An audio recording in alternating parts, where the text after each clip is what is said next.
বন্ধুগণ, আজকের ভিডিওর যে বিষয় সেটা হচ্ছে যুবশক্তি ভরসা, অন্নপূর্ণা ভান্ডার বা অন্যান্য যে প্রকল্পগুলো, এগুলোর মধ্যে কিছু বিষয় নিয়ে আজকের এই ভিডিওতে আলোচনা। অবশ্যই ভিডিওটির সঙ্গে প্রথম থেকে শেষ অবধি থাকবেন। তো গত 9 তারিখে রাজ্যের মুখ্যমন্ত্রী পদের দায়িত্ব গ্রহণ করেছিল পশ্চিমবঙ্গের মুখ্যমন্ত্রী হয়েছেন মাননীয় শুভেন্দু অধিকারী মহাশয়, এবং তারপরে যে ক্যাবিনেট গঠন অর্থাৎ মন্ত্রীরা দায়িত্ব বুঝে নিয়েছেন, তারপর ক্যাবিনেট গঠন হয় এবং আজকে এই বিজেপি সরকারের প্রথম ক্যাবিনেট মিটিং ছিল। সেই ক্যাবিনেট মিটিংয়ে কিন্তু একাধিক নতুন সিদ্ধান্ত উঠে এসেছে। তারপর রাজ্যের মুখ্যমন্ত্রী মাননীয় শুভেন্দু অধিকারী মহাশয় প্রেস কনফারেন্স করে সমস্ত কিছুই জানায়। তো আজকের এই ভিডিওর যে বিষয় সেটা হচ্ছে যুবশক্তি ভরসা বা অন্নপূর্ণা ভান্ডার। তো আজকের ভিডিওর যে মূল আলোচনা সেটা শুরু করার আগে কি কি জানানো হলো প্রেস কনফারেন্স করে, সেই ক্যাবিনেট মিটিংয়ে কি কি সিদ্ধান্ত নেওয়া হলো সেগুলো আমরা এক ঝলক আলোচনা করি।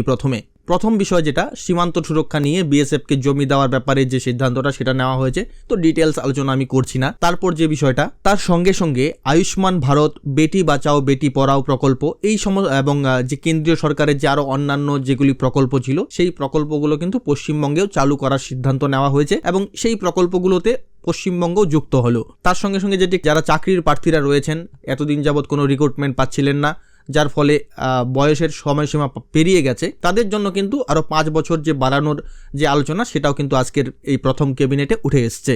তার সঙ্গে সঙ্গে বাংলায় জনগণনা শুরু করার যে ব্যাপারটা সেটাও কিন্তু দেখা হয়েছে। তার সঙ্গে সঙ্গে এই যে পশ্চিমবঙ্গে বিএনএস অর্থাৎ ভারতীয় ন্যায় সংহিতা লাগুর ব্যাপারে যে বিষয়টা, এটাও দেখা হয়েছে। তার সঙ্গে সঙ্গে এই যে আইপিএস আইএএস দের কেন্দ্রীয়ভাবে প্রশিক্ষণ দেওয়ার ব্যাপারটাও কিন্তু দেখা হয়েছে। তো এবার এই যে অন্নপূর্ণা ভান্ডার, এই প্রকল্প নিয়ে কি জানা গেল? তো দেখুন, প্রথম ক্যাবিনেট মিটিংয়ে কিন্তু এটা উঠে আসছে যে তো 1 জুন থেকেই কিন্তু অন্নপূর্ণা ভান্ডার লাগু হতে যাচ্ছে। এটাই কিন্তু আজকের ক্যাবিনেটের বড় সিদ্ধান্ত। 1 জুন থেকেই রাজ্যের মা বোনেদের ব্যাংক অ্যাকাউন্টে কিন্তু 3000 টাকা করে ঢুকতে শুরু করবে এবং তার জন্য কিন্তু যে প্রশাসনিক তোড়জোড়, সেই প্রশাসনিক তোড়জোড় কিন্তু ইতিমধ্যেই শুরু করে দেওয়া হয়েছে।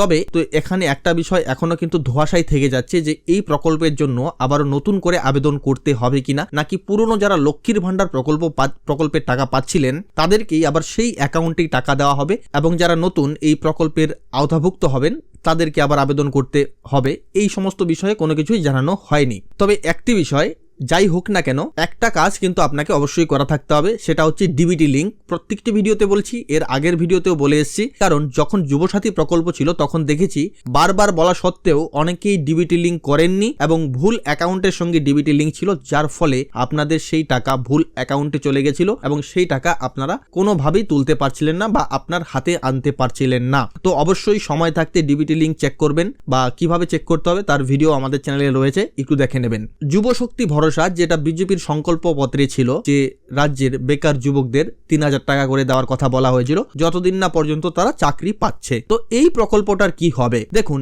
এই প্রকল্পটা নিয়ে আজকের ক্যাবিনেট মিটিংয়ে কোনো প্রকার সিদ্ধান্ত বা কোনো প্রকার আলোচনা হয়নি। তো রাজ্যের মুখ্যমন্ত্রী মাননীয় শুভেন্দু অধিকারী মহাশয় উনি জানিয়েছেন যে আগামী সোমবার পরবর্তী ক্যাবিনেট মিটিং হতে যাচ্ছে এবং সেই ক্যাবিনেট মিটিংয়ে আশা করা যাচ্ছে আরো অনেক কিছু আলোচনা করা হবে এবং অনেক প্রকল্প নিয়ে সেখানে আলোচনা হবে। তো সেই ক্যাবিনেট মিটিং থেকেই কিন্তু পরবর্তী আপডেট আসার সম্ভাবনা রয়েছে। তো অবশ্যই আমাদের পরবর্তী ক্যাবিনেট মিটিং পর্যন্ত অপেক্ষা করতে হবে এবং আজকের ক্যাবিনেট মিটিংয়ে যে সমস্ত প্রকল্পগুলো নিয়ে আলোচনা হয়েছে বা যে সমস্ত প্রকল্পগুলোর কথা ভাবা হয়েছে, সেই সমস্ত প্রকল্পগুলোর যে প্রশাসনিক তোড়জোড় সেটা কিন্তু ইতিমধ্যেই শুরু হয়ে গেছে এবং আশা করা যাচ্ছে পরবর্তী যে ক্যাবিনেট মিটিং হবে সেখানে যুবশক্তি ভরসা যে প্রকল্পটি, বেকার যুবক যুবতীদের যে 3000 টাকা করে দেওয়ার প্রতিশ্রুতি দিয়েছিল সেটা নিয়েও ভাবা হবে এবং সেই প্রকল্পের আপডেট পরবর্তী ক্যাবিনেট মিটিং থেকে আসতে পারে, এমনটাই আশা করা যাচ্ছে। তো এই ছিল আজকের ভিডিও, আশা করছি ভালো লেগেছে। ভালো লাগলে অবশ্যই লাইক করবেন এবং শেয়ার করে অন্যকে দেখার সুযোগ করে দেবেন। ধন্যবাদ প্রথম থেকে শেষ অবধি ভিডিওটির সঙ্গে থাকার জন্য।